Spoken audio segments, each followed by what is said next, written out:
Hello everyone. Today we are talking about how to collect data from Atlas of Living and importing that data into Mapbox. We start off with opening Atlas of Living in Google, and for starters they try to fill in the application and then give your credentials. Once you log in, this is how the interface would look like. Go to the search and analysis part, and then to the right side, if you see, you have a map, a table where you can zoom in and out like Google Maps. Then you can set your location as to where you want to collect the data and give them a particular location, and then it zooms out into that. And then you can set the radius of the location that you want to collect the data, and then you get to see a lot of species typologies and how or what the scientific name is, and it also shows us what's or how many of the data that you can find in that location. So let's just find something which has more data so that we can analyze that and represent it in Mapbox. All the common names and specific names are given for all plants and animal species.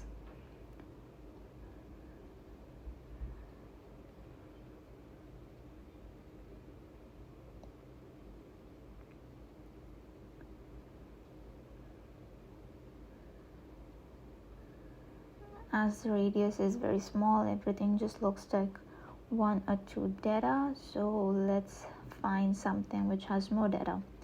Also, when you double click on any species, you get scientific information on that, and also shows you on map how much of that data is there, and you can edit or get that data and have your way of representing these data.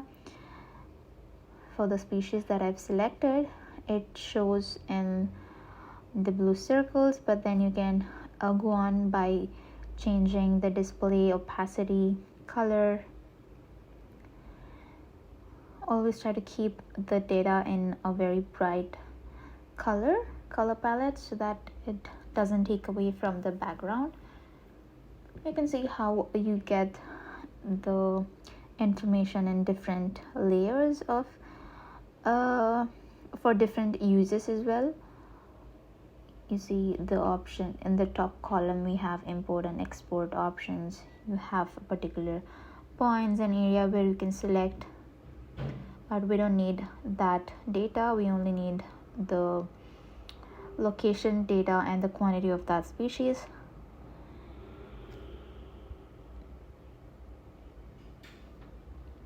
It also gives us any records that's available on that species. You get to see all scientific data on that.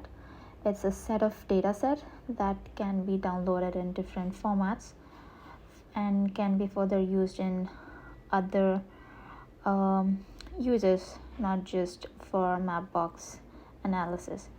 Once we select, we give it for download and set the format in CSV file so that Mapbox can take CSV format. And then you give an industry as education, and then your download is complete and you get the link sent to your mail ID. Once you get the link, you download the Excel sheet in that, and you open Mapbox in a studio interface.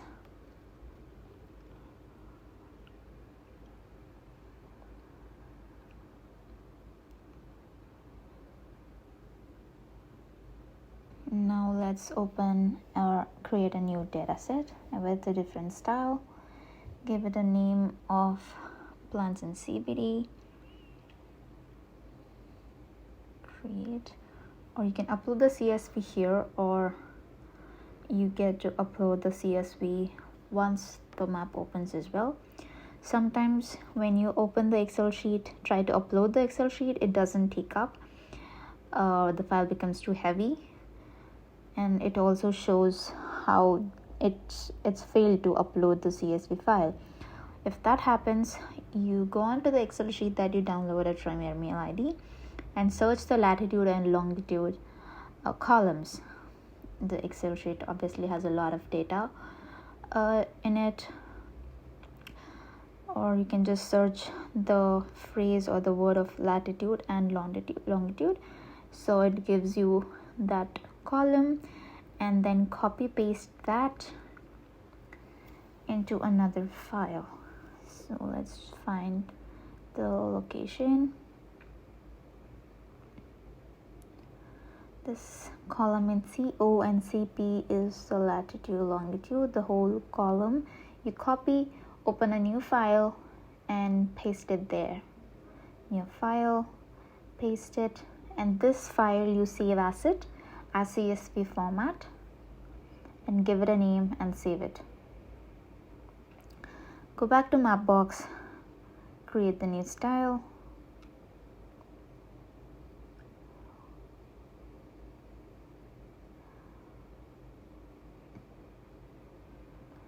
selecting monochrome would give a more brighter picture on the data that we're trying to analyze, so keep it in lighter and a monochromatic way. Once you open, you see the Mapbox interface. Go on to layers,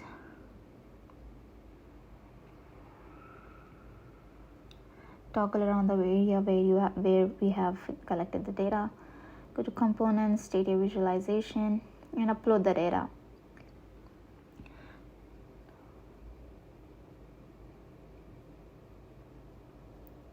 It just takes a little while to load.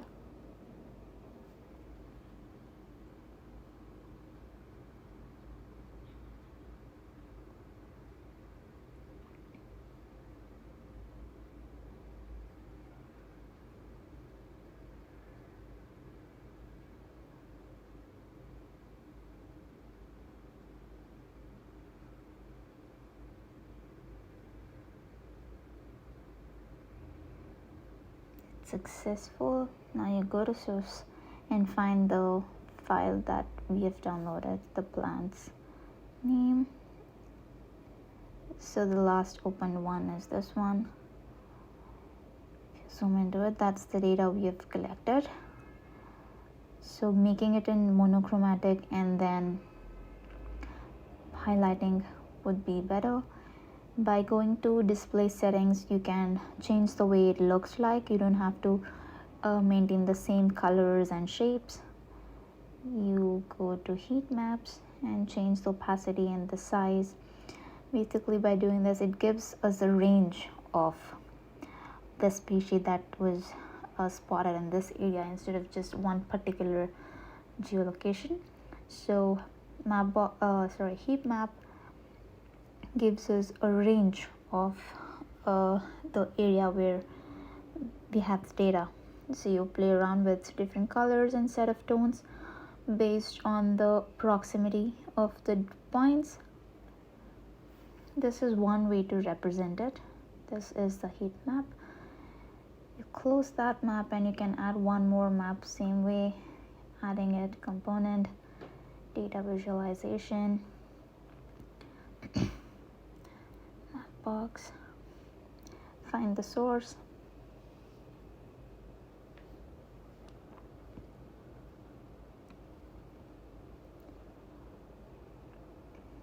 here you can see chloroplast symbols, 3D extrusions. You want to symbols. By default, the Mapbox gives you a simple shapes and size and colors. You can give a different size, color, and icons and images. You could even upload a different icon, however you'd like to represent it.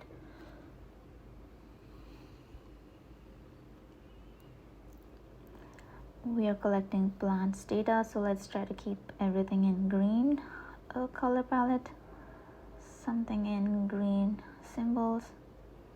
So yeah, this is how you download the data set from various softwares or online platforms like Atlas of Living, Oren, and there are many multiple softwares, but this is one of such